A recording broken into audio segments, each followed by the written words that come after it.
I prefer not to send a message. I prefer to just ride like anyone else. If I'm in like busy New York City streets and there's zero chance of finding them, I'll just ask whomever's around me, like, oh, Yeah. is that a black Toyota? Whatever. And then I typically approach the car. I say, who are you picking up? Instead of, are you picking up Kathryn? Hmm. If they're going to reject me because of the service dog, please do it before you show up. On average, am I getting rejected for having my service dog? Minimally, but when it happens, like when it rains, it pours, it Mm. makes me so frustrated.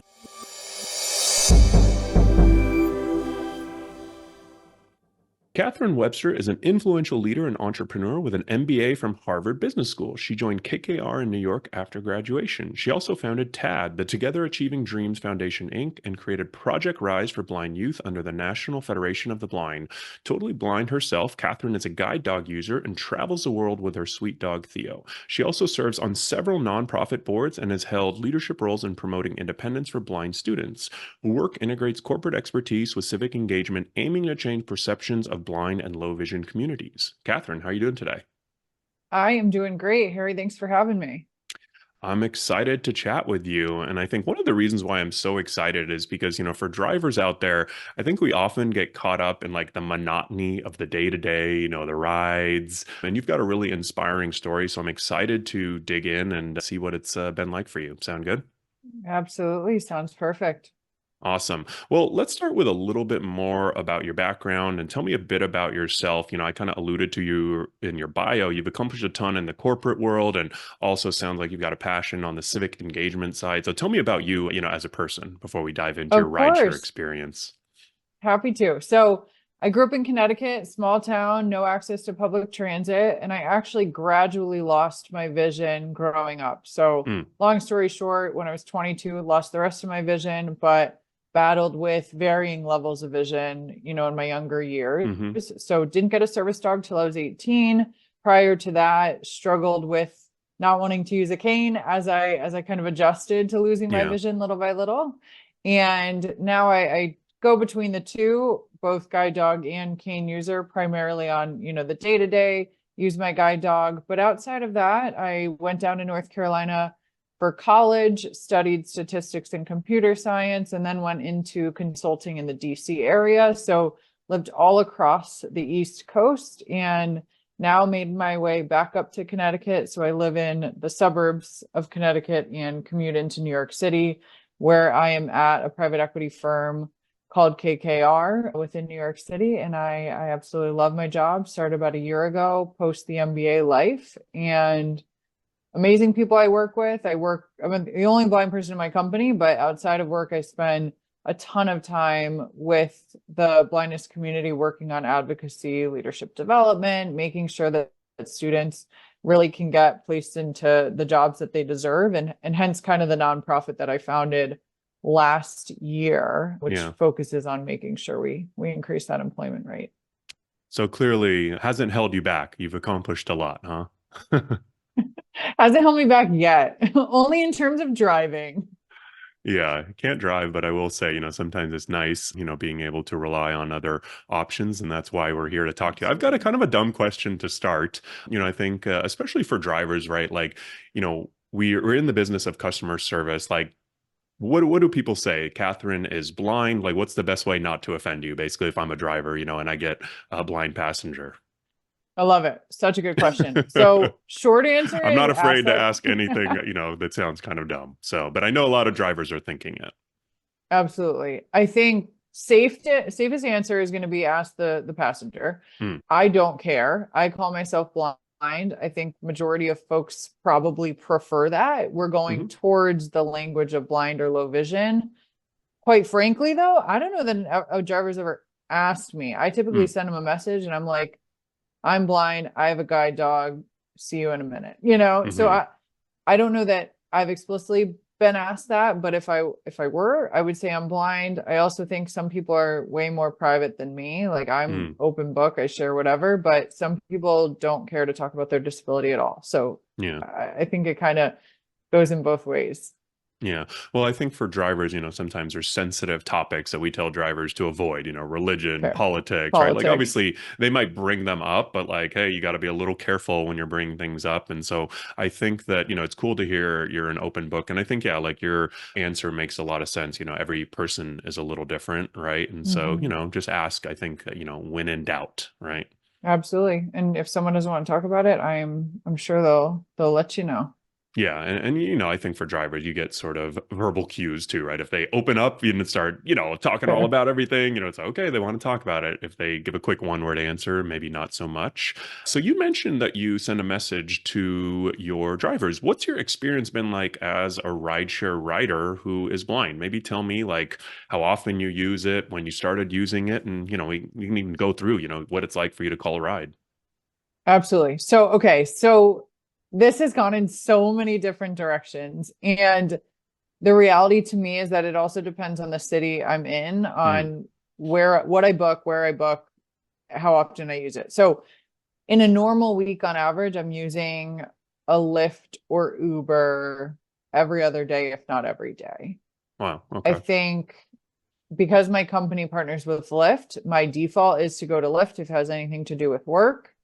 Otherwise, it's just a price game for me, Yeah. where if it's my personal wallet, then I'm typically just weighing them against each other.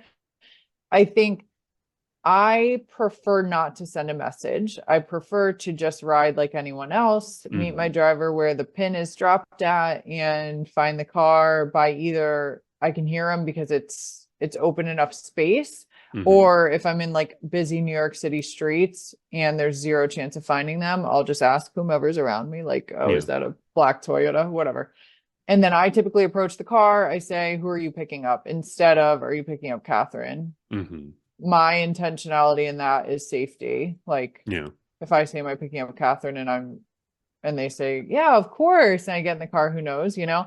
So Yeah. I say, who are you picking up? And then match it that way.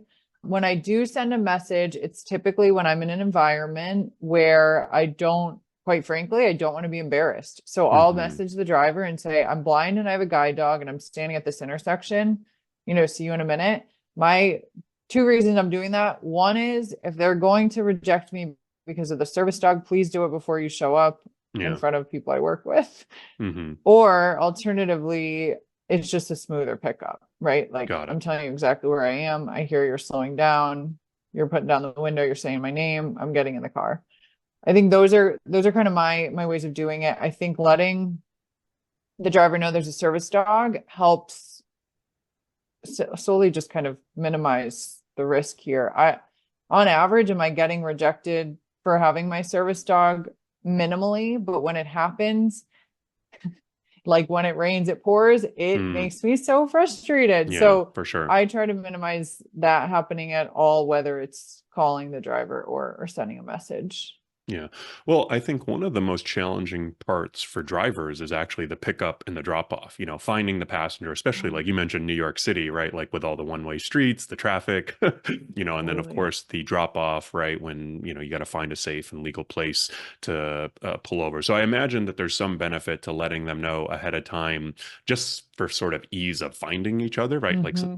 how many black Toyota Camry Uber drivers are there in New York City? I think quite a few. Exactly. So I think that's one. Do you get canceled on a lot? I mean, like, what's your sort of actual experience been like, when you let them know or, when you're actually calling a ride? So I've been a guide dog user now for 10 years. Hmm. And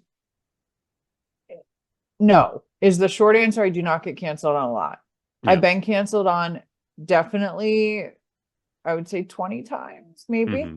That might be even highballing it. But I'll tell you the times, which obviously maximizes the impact, the times I've been canceled are the times where it's like, I am going to miss my flight, Yeah. or I feel unsafe because I'm late for an event and you're driving away with one leg in the car. So I think Hmm.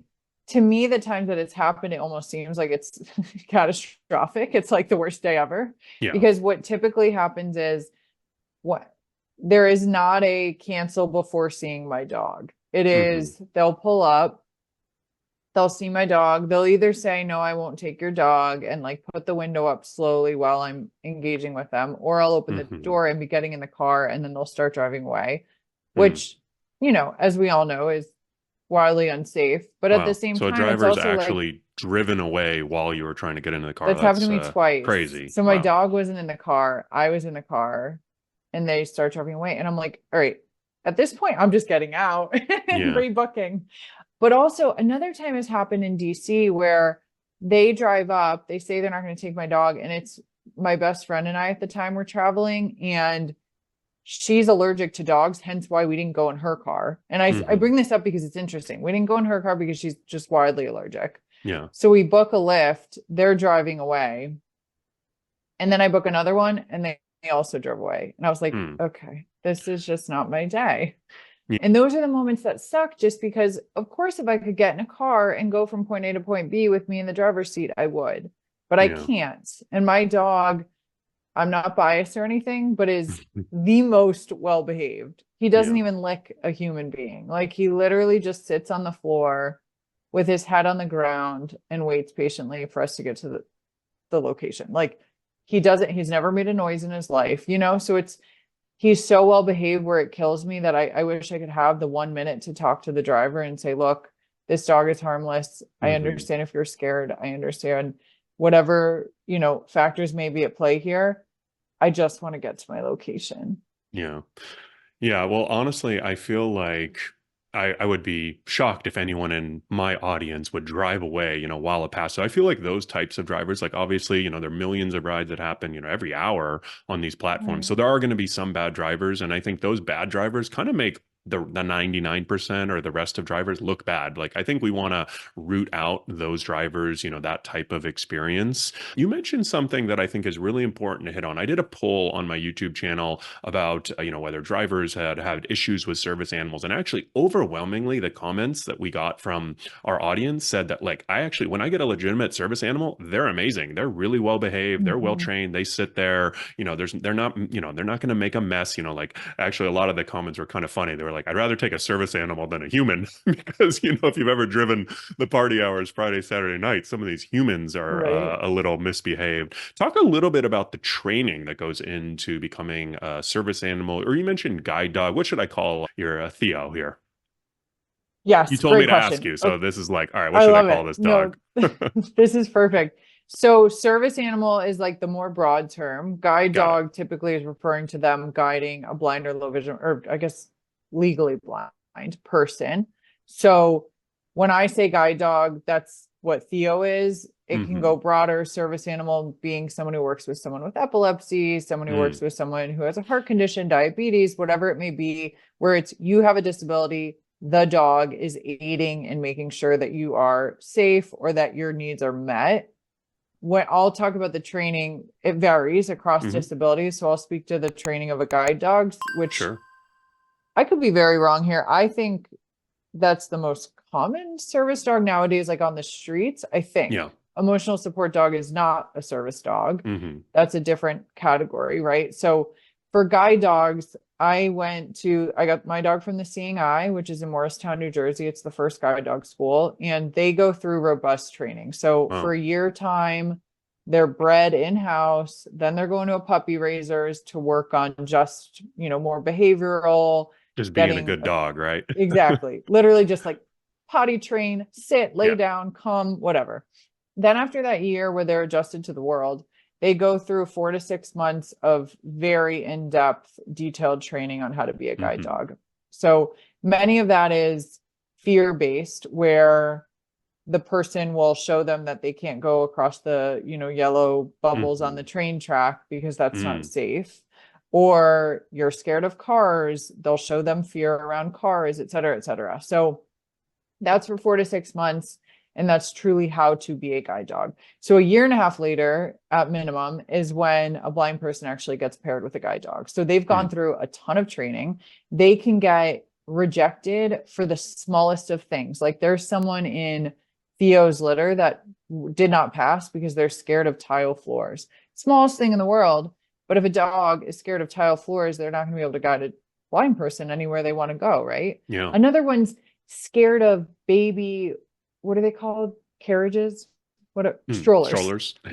Baby strollers. So the dog didn't pass because of that. So something so Wow. small, but it's like these dogs are weeded out for the smallest of things, meaning they are top-notch guide dogs.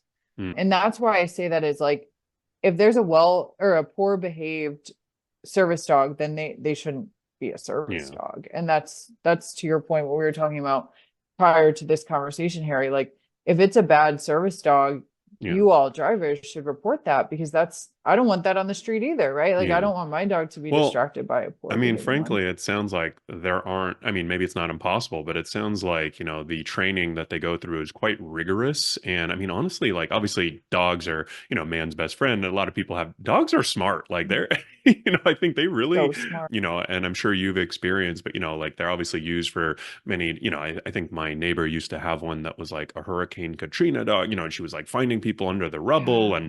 And, I think I read too when it comes to service animals that some dogs, you mentioned epilepsy. I think they can recognize seizures or things like that, right? Mhm. Yep, absolutely. Yeah. So many things they can detect. And what's crazy is I often think they're so much smarter than humans. I mean, Yeah. my dog can trick the heck out of me. They are in many ways, but they also sniff each other's butts. So maybe in that way, Yeah, not fair, so much. fair. Or maybe they know And eat something geese we too. don't. I don't know. Yes, that is very true. All right. Well, I think that's really important to highlight the fact that like if you're getting like a truly trained service animal, and don't worry, we will talk about the ones that are maybe faking it, or like you mentioned, emotional support or some of the other categories. We will talk about that later. But I think that if you actually get a true service animal, I think just like highlighting the fact like these dogs are extremely well trained, and honestly like very, very important to the owner, like literally could be life or death matter, that they're having this service dog or guide dog with them, right? Right, right. Yeah. Absolutely. And I think, Harry, we talked about this, but the checking on if it's a service dog or not, I think is Hmm. key. I don't know that any drivers ever asked me the questions that they're not supposed to, but are able to freely ask. Yeah. And that might be a really good, gut check in terms of making Yeah. sure what's getting in your car is a service dog. Yeah. Well, and I think this is actually important. I think something we're going to be highlighting to our audience, that there are two questions you can ask. So if a passenger has an animal with them, I'm on Lyft's policy website right now, and they also have a cool 3-minute video that drivers can watch. So I'll leave a link to that. But if a passenger has an animal with them, you may ask them two questions. One, is the animal required because of a disability? And two, what work or task has the animal been trained to perform? So no driver has ever asked you those two questions. Nope. They've asked me if it's a service dog, Got which it. is fine, Well, a fine question too, but I guess what I would also say is, as a blind rider, it's maybe a little more obvious than other, fair. disabilities, right? Or if you Granted, have I a have been asked if I'm training my dog, and I'm like, no. very trained animal. So what do you think about those two questions, or how should drivers, sort of use those two questions? So to me, it's all about being cordial. I've been in a ride where the driver's like, in a very kind way, I hate dogs, but I'm happily driving you, like in Uh-huh. different terms, I'm being more direct. But that I appreciate, because Yeah. that specific driver was understanding that I'm just trying to get through my day. And I Hmm. appreciate you being patient that, I have a guide dog and I'm sitting in your back seat and he's on the floor and we're fine. Yeah.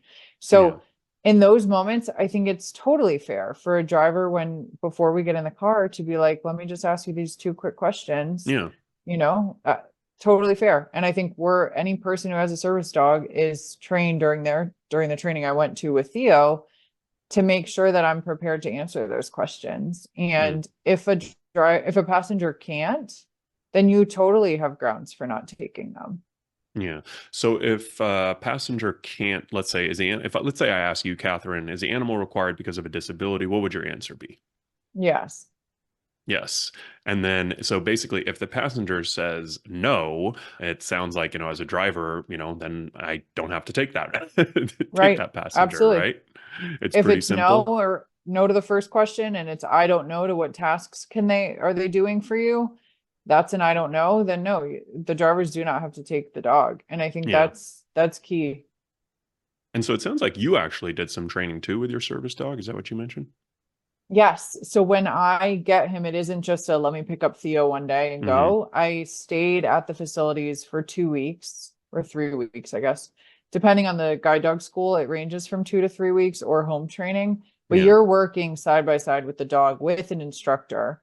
for a Mm. long period of time before you're going home with the dog. And I think that's another part, right? Like he is my true companion with me all the Yeah. time. Like we are each other's people, and in the sense of like we have a rhythm, and that didn't just happen Yeah. overnight.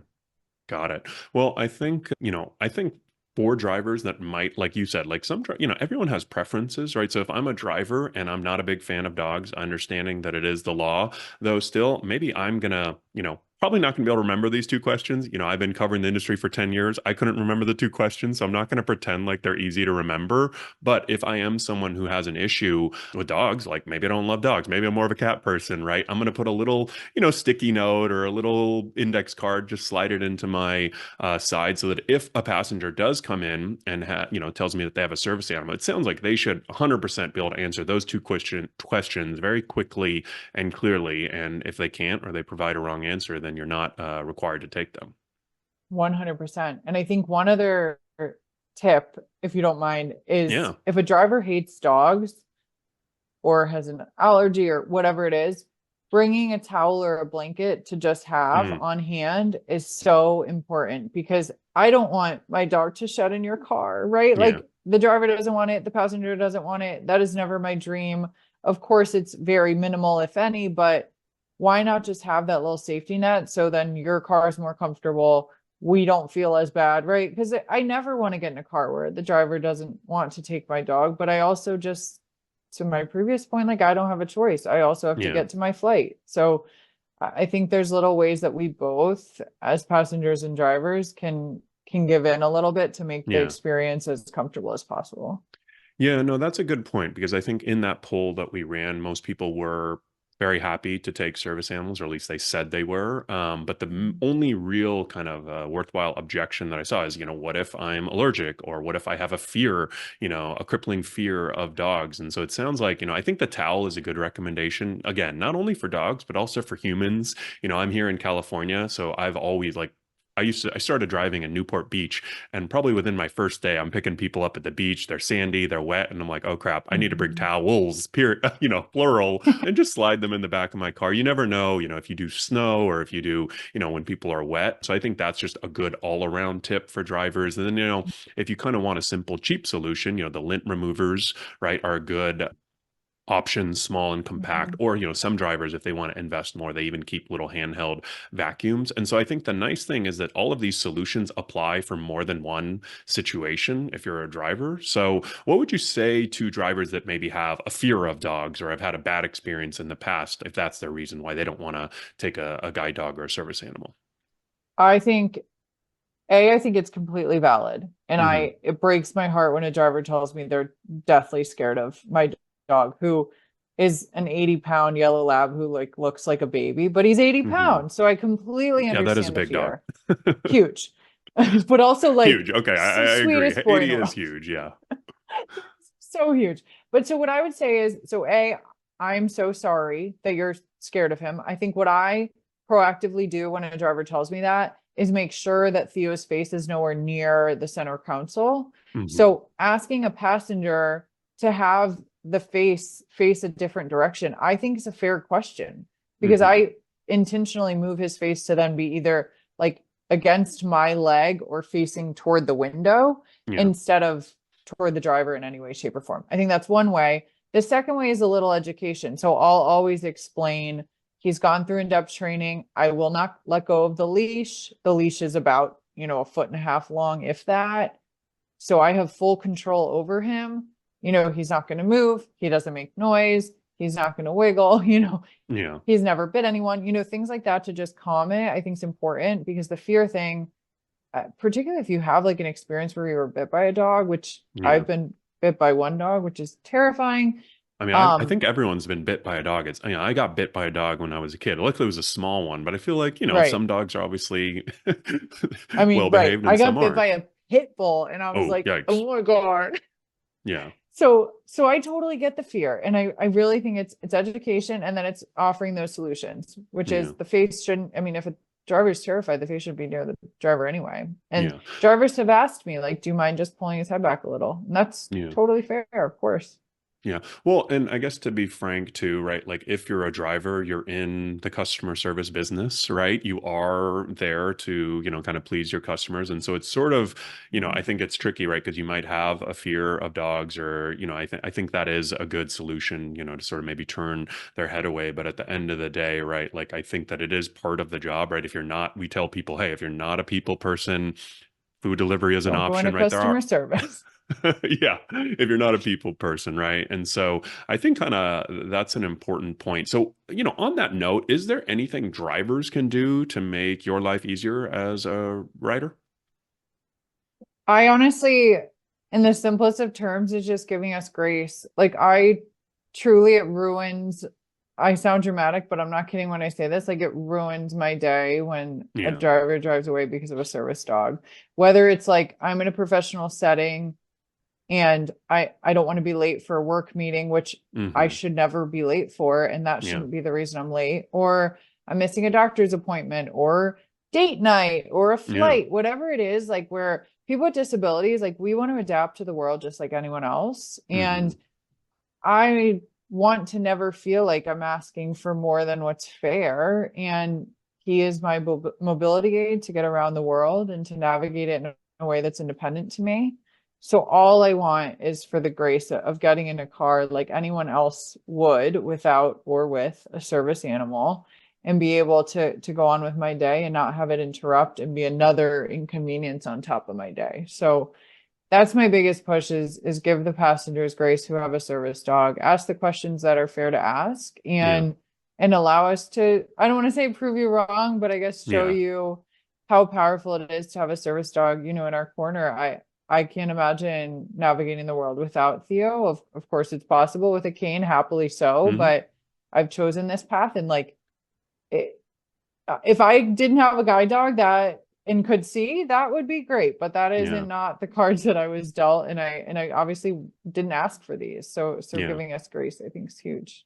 For sure. Well, you definitely have made the most of your time and experience. And so I feel like, for drivers, sort of highlighting the training and highlighting everything that goes into, your experience in the service animals. Like, I feel like a lot of drivers, once they hear this, it's sort of less of a, Mhm. like I haven't heard from many drivers who are having bad experience with actual, service animals. It does seem like more of the issues, around, I think the other big issue that I sort of mentioned earlier is customers who fake a service animal. I'm curious. So, have you talked to drivers about this, or what's your sort of experience been like for someone who just wants to bring, their little tiny dog? And I won't throw any, types of dogs or people under the bus, but, there's definitely some people, they bring in their little dog, they got to go everywhere with it. No, it's a service animal. Oh, it's an emotional support animal. How do you feel about, or what's your sort of I advice to drivers for that situation?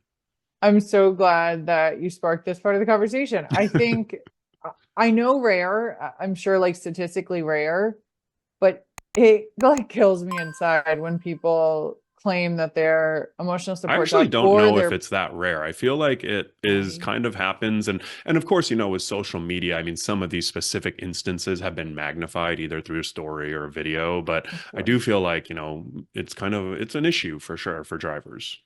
Yeah. Okay. So given that, I think I've been in cars after a fake service dog has come Hmm. in the car, and the drivers have noted to me how dramatically different my dog behaves compared to the Mm. previous person who lied about having a service dog. So the first thing that it impacts is the reputation of service dogs that are highly trained, as we talked Yeah. about. The second is, I mean, when I get on an airplane and there's a yapping dog that probably shouldn't be on the Hmm. airplane and like misbehaves, goes to the bathroom, whatever. It's so distracting to my dog. Mm. So to me, what I guess a way to mitigate it is for drivers to ask those questions. But I also obviously urge people who are doing that to understand the harm that it's building on so many people who rely on service dogs for their disability, Yeah. not for the comfort of wanting to bring a pet in a car. Like it's so not fair that they're trying to kind of equalize that playing field between their pet or emotional support dog and something that we truly rely on. Yeah. Well, I think that's a good point that, those kind of passengers who are abusing this are really hurting, the folks who actually, like Mhm. yourself, who actually need it. And then I think for drivers, the other thing, I keep coming back to this training and the fact that, service animals are so well behaved, they're so well trained. And this lines up with the experience, we've heard from our audience. Like, if you get an animal in there, like, okay, let's say you do get someone who's faking a service animal, you're not sure. I'm looking at, I've reviewed Lyft's policy and they sort of say, you don't want to be the arbiter of like, is this a service animal or not? But you can report them to Lyft after the Right. fact and let them investigate. Like, if the dog is barking nonstop, sounds like that might be a red flag, right? Like, might not be a service. It probably isn't a service animal. If they're, kind Right. of misbehaving, it seems like basically if it's a not well behaved dog, there might be an issue. Report it to Lyft or Uber and, let them kind of investigate and handle it. You think that sounds like a good plan for drivers? I think that's a great plan. And quite frankly, service dog or not, if the dog is not behaving, granted, every service dog should be. My point Hmm. is, if there's any dog that's not, please report it because that's Yeah. probably something that should be investigated irrespective of anything. But Yeah. I think to your point, like giving the passenger a benefit of the doubt, if they are saying it's a service dog and they're answering those questions correctly, Yeah. easiest way is lean on Lyft or Uber to Yeah. handle that because they certainly will handle it. For sure. Yeah. No, I think I like the idea of giving passengers the benefit of the doubt, since sort of the downside of, not taking that trip can be so high for someone like yourself. And then we'll also leave the phone number that I think, again, I've had that little index card for drivers now. So we've got the two questions, and then there's a service animal hotline that drivers can call at the end of the trip, 844-554-1297. It's actually for drivers and passengers. And if there are any Mhm. problems, they can report that to Lyft after the trip. And then, of course, you can contact Lyft or Uber, through the normal channels, which, I think the phone number is key though, right? If you've got, I don't know, have you ever called Lyft for support or any of the companies? Yeah, I've actually worked with both. I've done the Uber online through the app and I've done Lyft on the phone and through the app, and Mm, they are fantastic with trying to mitigate it. What I will say is at the end of the day, it unfortunately, like it does fall on the drivers to make that active choice, yeah. right? To bring the service animal. But I think to your point, having both the passengers and drivers rely on this and having it closed up after the fact. So if the driver is reporting a passenger, that the Yeah. driver learns what the outcome is. If the passenger is reporting the driver, the passenger learns what the outcome is. I think that's all really important for us to gain trust with Uber Yeah. and Lyft, as of course, as that's continuously evolving. Because anyone who's, just to close the loop on the faking the service animal, Hmm. anyone who's doing that, it's going to hurt everybody. Like it's hurting the drivers, it's hurting how Yeah. Theo usually is seen as a superstar, right? And we don't want that. We just Yeah. want to be able to get on with our lives. So I think using that phone number and any other kind of outlet to talk to Uber and Lyft is so, Yeah. so important, even though it Yeah. adds the 5 minutes to your day. For sure. And I'll be honest, I don't actually know if the companies do end up closing the loop. So that might be something for me to look into, or maybe a good recommendation for both Yeah, companies, you that I should. think it is really important for both passengers, to kind of get the loop closed and find out what happened, and also for drivers, because if you're reporting, I could sort of see if you do have someone who faked a service animal, you report it and then you never know what happened. Like, why am I going to do that again? Right. I don't know if it worked or not. I just took a few minutes out of my day, and I want to ensure that action is being taken, or it's being investigated or looked into. So, Kathryn, really Mhm. appreciate you sharing your story, your experience. Anything else you want to hit on before we wrap up here? I guess my one piece of knowledge or advice is we really love driving with Lyft and Uber. We often rely on it heavily above Yeah, any other mode of transportation. And we don't want to harm any driver's employment either. So I think yeah, benefit of the doubt, giving grace and just making sure that we can get on with our day just like you're getting on with our day. And we'll respect your cars. Always, always, always. I mean, I won't speak for everyone. I'll speak for myself, but that's the push. And yeah, as we break down kind of society's misconceptions of people with disabilities, more broadly speaking, we want to always represent ourselves well when we're driving with all of you. So please kind of give us that as you're thinking definitely. through whether or not you're gonna, take our dog. Yeah, well, and I think drivers want the same thing. So we kind of Absolutely. want more of the good rides and less of the bad ones. So I think we're all on the same page, working to the same goal. Really appreciate you coming on, Catherine, and have a great day. Hopefully to see you in the back of one of our cars one day. Absolutely. Thank you so much, Harry. Thanks for watching today's episode of the Rideshare Guy podcast. For more information on today's guest, please check the description. Now, you don't want to miss this interview of the Rideshare Guy podcast, so click here and also make sure you subscribe so you don't miss any future ones. See you next time.